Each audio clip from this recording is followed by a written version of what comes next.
भले ही आपने इकोनॉमिक्स की पढ़ाई न की हो, लेकिन कॉमन सेंस से इतना तो आप जानते ही हैं कि किसी उद्योग के फलने फूलने के लिए किन चीज़ों की आवश्यकता पड़ती है। उद्योग लगाने के लिए शुरुआती फंडिंग की आवश्यकता पड़ती है, जिसे हम सीड फंडिंग कहते हैं। पैसा नहीं होगा तो उद्योग नहीं लगेगा।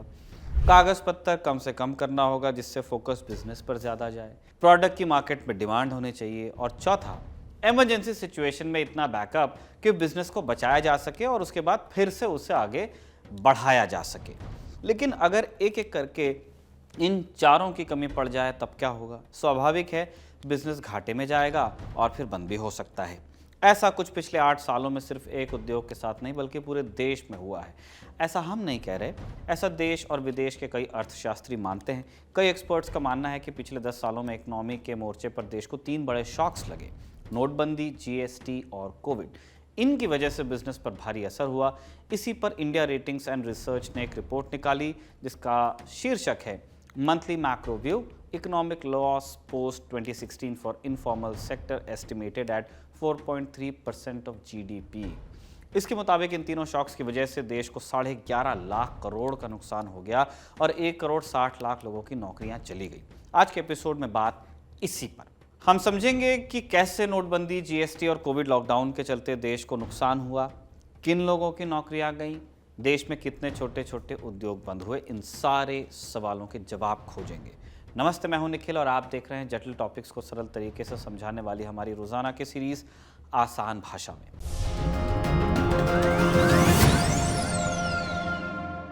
सबसे पहले समझते हैं कि देश में इन शॉक्स के चलते रोजगार में कितना अंतर आया। पूरी बात समझने के लिए पहले थोड़ी सी इकोनॉमिक्स आपको समझनी पड़ेगी, तभी समझ में आएगा कि कैसे इन तीनों शॉक्स की वजह से नुकसान हुआ। पहले आपको 2 चीजें जाननी है: लेबर फोर्स और लेबर फोर्स पार्टिसिपेशन रेट। हर आयु वर्ग का व्यक्ति काम नहीं कर सकता। ऑब्वियसली संस्थाएं ये मानती हैं कि काम करने वाले लोगों की उम्र 15 साल से ऊपर होती है, जिसे हम वर्किंग एज ग्रुप भी कहते हैं। इस वर्किंग एज ग्रुप की कुल जनसंख्या में जितने लोग काम कर रहे होंगे प्लस जितने लोग काम ढूंढ रहे हैं, इनका टोटल ही लेबर फोर्स कहलाता है। लेबर फोर्स के बाद लेबर फोर्स पार्टिसिपेशन को समझते हैं। वर्किंग एज ग्रुप में से कितने प्रतिशत लोग लेबर फोर्स का हिस्सा हैं, इसे लेबर फोर्स पार्टिसिपेशन रेट कहते हैं और इन्हीं के जरिए बेरोजगारी की गणना भी की जाती है। आप समझिए कि बेरोजगारी की परिभाषा क्या है। अर्थशास्त्र की भाषा में बेरोजगारी का मतलब है वो सिचुएशन जब लेबर फोर्स का कोई व्यक्ति रोजगार ढूंढ रहा है, रोजगार करने लायक है, लेकिन उसे रोजगार मिल नहीं रहा। इससे निकालते हैं बेरोजगारी दर, यानी लेबर फोर्स में बेरोजगारों का प्रतिशत। इसे ही बेरोजगारी दर कहा जाता है, अनएम्प्लॉयमेंट रेट। किसी भी अर्थव्यवस्था में बेरोजगारी दर एक बड़ी समस्या होती है, लेकिन भारत के मामले में असली समस्या बेरोजगारी दर से नहीं बल्कि लेबर फोर्स से शुरू होती है। कैसे? आपने बार बार एक शब्द का जिक्र सुना होगा, डेमोग्राफिक डिविडेंड, यानी जब देश में कामगार जनसंख्या अनुपात में ज्यादा होती है, जिसे हम टेक्निकल भाषा में लेबर फोर्स कहते हैं। लेबर फोर्स ज्यादा होने से देश में उत्पादन की क्षमता बढ़ती है। ये स्वाभाविक बात है कि उत्पादन ज़्यादा होगा तो इकोनॉमिक ग्रोथ होगी और लोगों की आमदनी भी बढ़ेगी। वैसे यहाँ ये समझना भी ज़रूरी है कि वर्किंग एज ग्रुप का होना और उनके हाथ में काम होना अलग अलग बातें हैं। लेबर फोर्स से पता चलता है कि वर्किंग एज ग्रुप का कितना बड़ा हिस्सा काम कर रहा है और कितना नहीं। CMI के अनुसार भारत में वर्किंग एज ग्रुप जनसंख्या का 79% है, यानी हिंदुस्तान में हर 100 में से 79 लोग वर्किंग एज ग्रुप के हैं। देश की जनसंख्या कितनी है? तकरीबन 140 करोड़। इस हिसाब से देश की वर्किंग एज ग्रुप की संख्या करीब 111 करोड़ है। लेकिन CMI की जून 2023 में इस सालाना रिपोर्ट के मुताबिक दिक्कत यह है कि इस 111 करोड़ की जनसंख्या में 92.2% महिलाएं और 33.6% पुरुष ना ही कोई रोजगार कर रहे हैं और ना ही रोजगार वो ढूंढ ही रहे हैं। इसका भी आंकड़ा समझ लेते हैं। नेशनल फैमिली हेल्थ सर्वे 5 जो 2020 से 21 के बीच हुआ, उसके मुताबिक देश में महिलाओं और पुरुषों का अनुपात 1020 बनाम 1000 है, यानी 1020:1000, यानी हर 1000 पुरुषों पर 1020 महिलाएं हैं। लेकिन ये अनुपात राज्यों और अलग अलग आयु वर्ग में ऊपर नीचे हो रहा है, हमने जनरल बताया। तो बात समझने के लिए हम मान लेते हैं कि 1000:1000 है, यानी 111 करोड़ में 55.5 करोड़ महिलाएं हैं, 55.5 करोड़ पुरुष हैं, जिनकी उम्र 15 साल से ज़्यादा है। अब इन 55.5 करोड़ महिलाओं में से लगभग 51 करोड़ महिलाएं और लगभग 18.5 करोड़ पुरुष ना ही कोई रोजगार कर रहे हैं, ना ही किसी रोजगार की खोज में है, यानी वो लेबर फोर्स का हिस्सा नहीं है। ये रिपोर्ट बताती है कि भारत में 2022-23 के बीच लेबर फोर्स पार्टिसिपेशन रेट महज 40% रहा, यानी वर्किंग एज ग्रुप और लेबर फोर्स के बीच 39% का फर्क है। यानी वर्किंग एज ग्रुप की संख्या तो 111 करोड़ के आसपास है, पर इनमें से सिर्फ 44 करोड़ लोग ही लेबर फोर्स का हिस्सा हैं, यानी वर्किंग एज के 68 करोड़ लोग देश में काम नहीं कर रहे, ना ढूंढ रहे हैं। इस वजह से देश का एसेट देश के लिए बन रहा है लायबिलिटी, यानी संपत्ति भार बनती जा रही है हमारे लिए। कैसे? कम लेबर फोर्स पार्टिसिपेशन इकोनॉमी के सेहत के लिए नुकसानदेह होता है।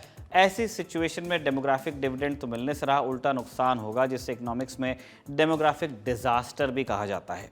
कैसे? क्योंकि इससे हाउस होल्ड इनकम यानी घरेलू आमदनी कम हो जाती है, जिससे पूरी इकोनॉमी में डिमांड घटती है और फिर इस कम होती डिमांड के कारण उद्योगों को घाटा होता है, जिससे उद्योग बंद हो जाते हैं और नौकरियों की संख्या में और गिरावट होती है, जिसकी वजह से बेरोजगारी और बढ़ने लगती है। यानी एक विशियस साइकिल है या एक कुचक्र चलने लगता है। सबसे बड़ी परेशानी की बात यह है कि पिछले सालों में लेबर फोर्स पार्टिसिपेशन रेट गिरा है। 2016-17 में सीएमआई के डेटा के अनुसार लेबर फोर्स पार्टिसिपेशन रेट 46.2% था, जो 2023 में 40% पे आ गया, कमी आई।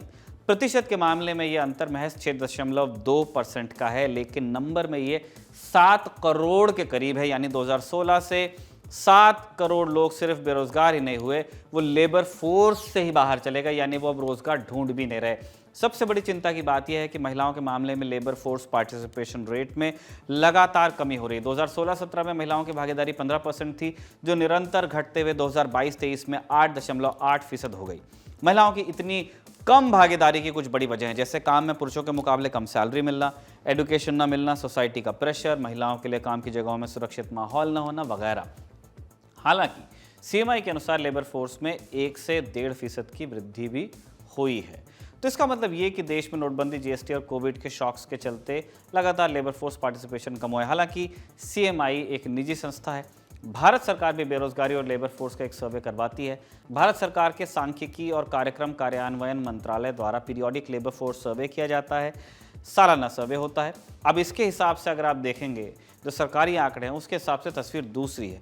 इस रिपोर्ट की मानेंगे तो भारत में लेबर फोर्स पार्टिसिपेशन रेट 2019-20 में 53.5% था, जो 2022-23 में बढ़कर 57.9% हो गया, यानी कि लगभग 4% का इजाफा हुआ है। सरकारी आंकड़ों और सीएमआई जो आंकड़े देता है, उनके बीच डिफरेंस के पीछे वजह है, और वो वजह यही है कि दोनों संस्थाओं के सर्वे करने का तरीका अलग है। खैर, ये बात हुई पूरी इकोनॉमी पर हुए असर की। अब समझते हैं इन शॉक्स के चलते देश के इनफॉर्मल सेक्टर पर क्या असर हुआ।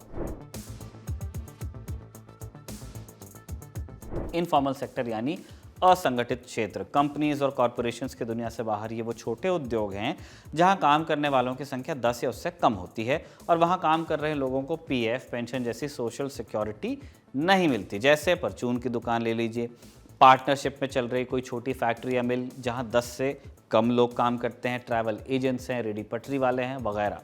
वैसे तो इनफॉर्मल सेक्टर में काम करने वाले एम्प्लॉय को कई बेनिफिट्स नहीं मिलते, जिसकी वजह से अर्थशास्त्रियों का कहना है कि देश में फॉर्मल सेक्टर को बढ़ावा मिलना चाहिए। लेकिन अगर देश में फॉर्मल सेक्टर उतना मजबूत न हो, तब तो इनफॉर्मल सेक्टर का ही सहारा बचता है लोगों के पास।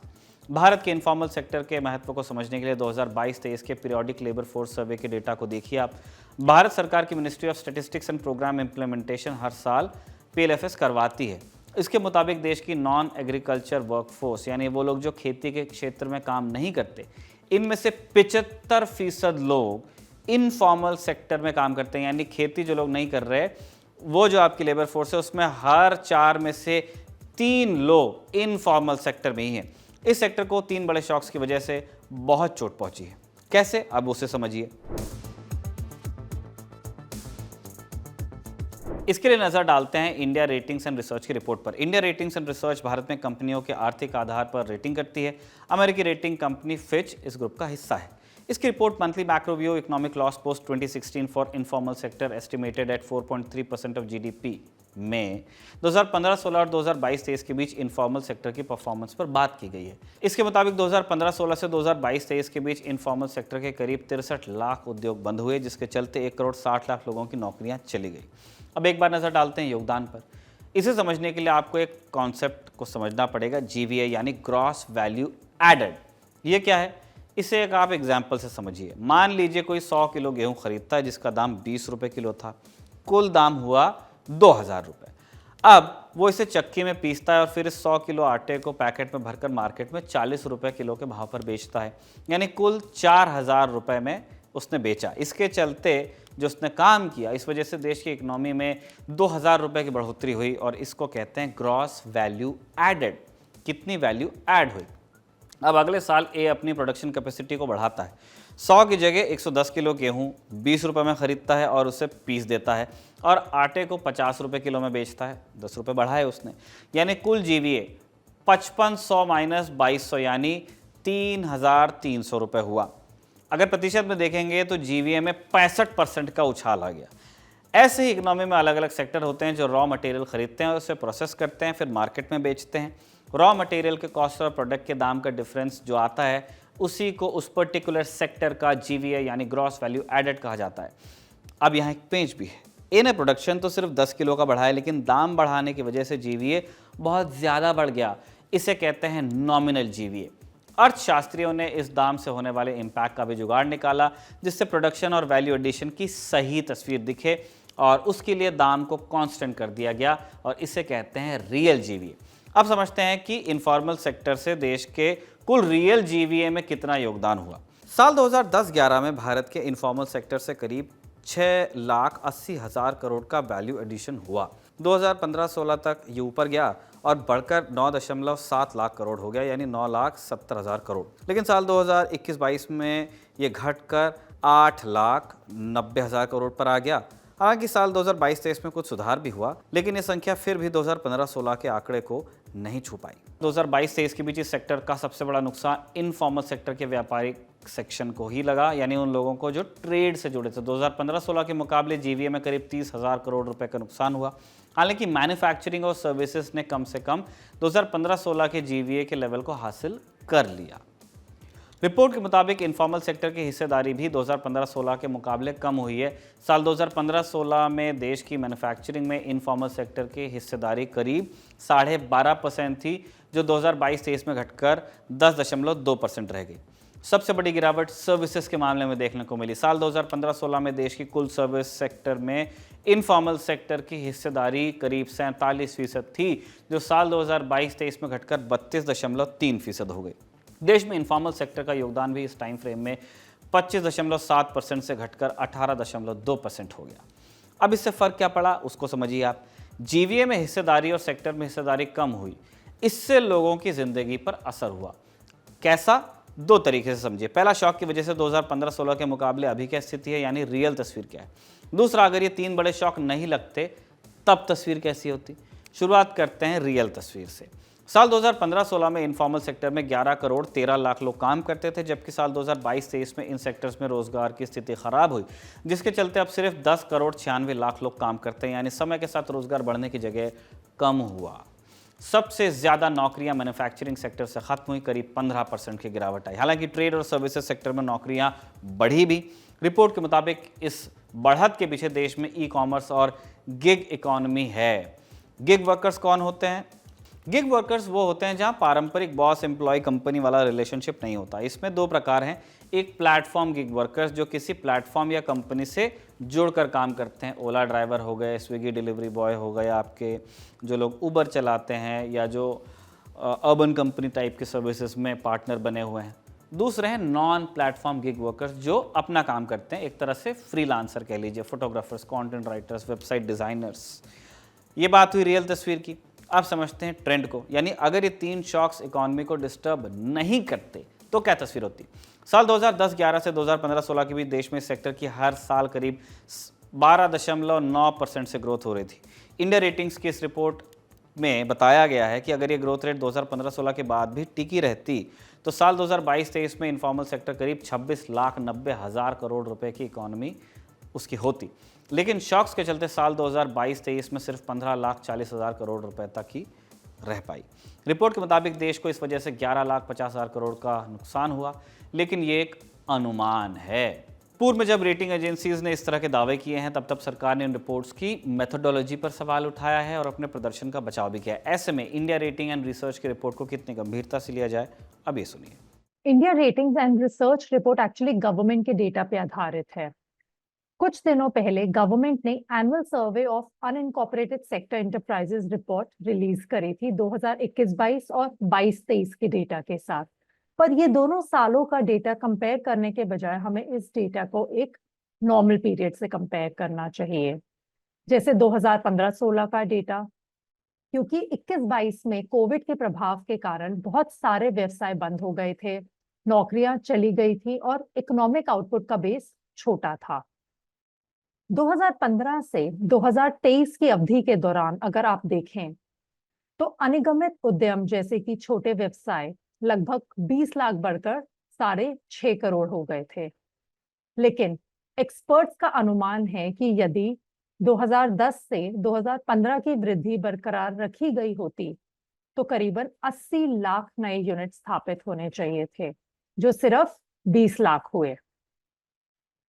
अगर हम रोजगार की बात करें तो 2015 में अनऑर्गेनाइज सेक्टर में हायर्ड वर्कर्स की संख्या 11 करोड़ थी, लेकिन 22-23 में ये संख्या 17 लाख से कम हो गई। यानी 7 साल बाद भी रोजगार 2015-16 के समान स्तर पर वापस नहीं आया है, जबकि जनसंख्या हर साल बढ़ रही है और नए लोग नौकरी बाजार में प्रवेश भी कर रहे हैं। भारत सरकार ने फिलहाल इस रिपोर्ट पर कोई आधिकारिक पक्ष नहीं रखा है। जब सरकार अपना पक्ष रखेगी तो उसे भी दी ललन टॉप आपके सामने रखेगा। इसी नोट पे इस एपिसोड को यहीं पे कंक्लूड करते हैं। आकाश ने लिखा और विजय ने रिकॉर्ड किया। आप देखते रहिए दी ललन टॉप।